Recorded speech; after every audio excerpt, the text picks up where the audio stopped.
Welcome to Shippensburg University Television's broadcast of the NCAA Division II Super Region 1 semifinal game. I'm Bubba Smith alongside Jeff Martin. Today, the second-seeded 9-2 Shippensburg Red Raiders host a 9-3 third-seeded Vulcans of California University of Pennsylvania. Now, Jeff, the ride from Western Pennsylvania must seem awfully familiar.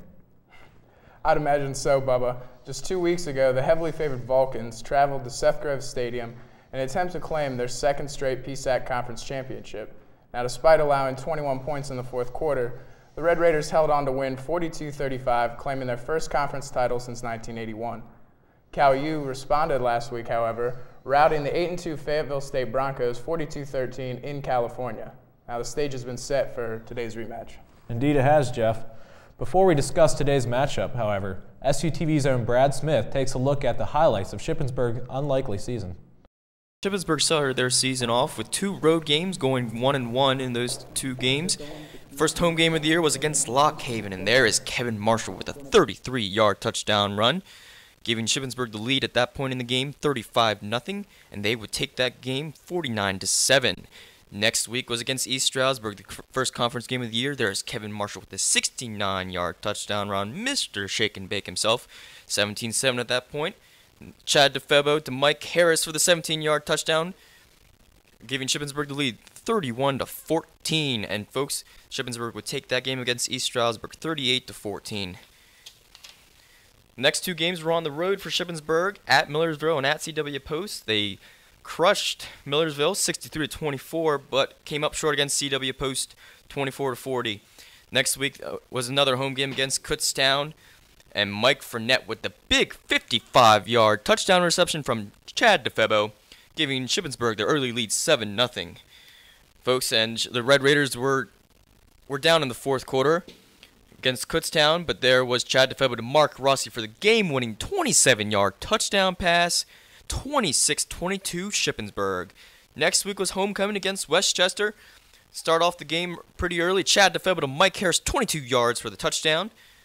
And next up, Chad DeFebo hooking up with his little brother Chase, 75 yards for the touchdown. Look at him go, folks. Couldn't catch him all day. And the Red Raiders take the homecoming game against Westchester 24-19. All right, against Bloomsburg, the big game of the year. They're the third-ranked team in the nation for Division II at the time. And Mike Fournette, there he goes off to the races, 55 yards for the touchdown run, cutting Bloomsburg's lead at the time, 24-21. The final drive, the epic drive, we're going to call it for this season. 4th and 7, Chad DeFebo to Mike Harris, big first down. Same drive, a 4th and 13, and DeFebo hits him again for another first down. And folks, if you convert 2 fourth downs in the same drive, it's going to have to end up in a touchdown. And there it is, Chad DeFebo to his little brother Chase, 11 yards out, giving Shippensburg the lead and the victory over Bloomsburg, 28-27. PSAC Conference Championship game, the big game against California, PA. And there is Chad DeFebo from Mike Fournette for the 18-yard touchdown, tying the game on in the first quarter, 7-7. Later on in the game, it was Chase DeFebo with a nice catch, 27 yards for the first down. And on that same drive, once is nice, so why not do it twice? Chad DeFebo hooking up with his younger brother again for the 15-yard touchdown, giving Shippensburg the lead at that point, 28-7. And as we all know, the Shippensburg Red Raiders took that game and the PSAC Conference Championship over to the Cal Vulcan. All right, guys, thank you very much. And that is your season in review. Back to you. Taking a look at some of those highlights, Jeff, we see a vastly improved since their last year team, their 4-7 output last year. What do you see different in this Ship team? Well, Bubba, almost every aspect of this team has improved, quarterback and offensive play especially. Chad DeFebo has thrown for 2,281 yards and 26 touchdowns and has a 146.5 quarterback efficiency. Now, that's a huge improvement from last year. The Ship offense, which is ranked 5th in the nation, has scored at least 23 points in each start, a feat never accomplished in the 108-year history of the program. Now, defensively, linebacker Travis Proctor, who was recently named first team All-PSAC Eastern Division, and Riley Bowen, PSAC second team, led the team in tackles and did a great job 2 weeks ago stopping the Cal U rushing attack. They certainly did, Jeff. However, no team is flawless.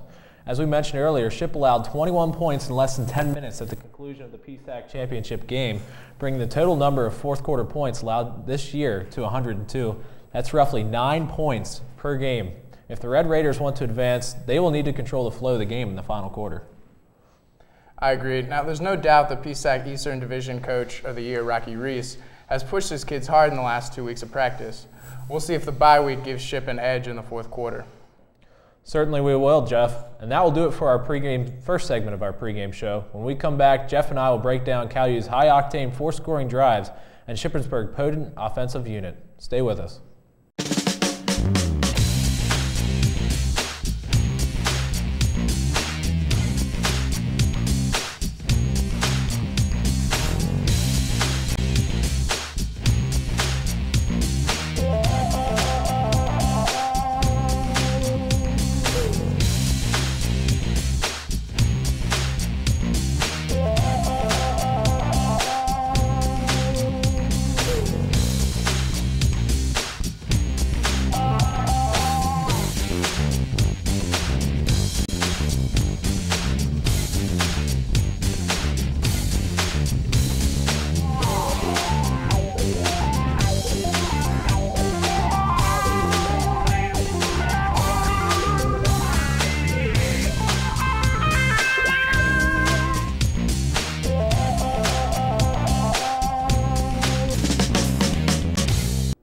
Welcome back. Jeff, let's turn our attention towards this Calu offense. Josh Portis and company threw for 305 yards 2 weeks ago.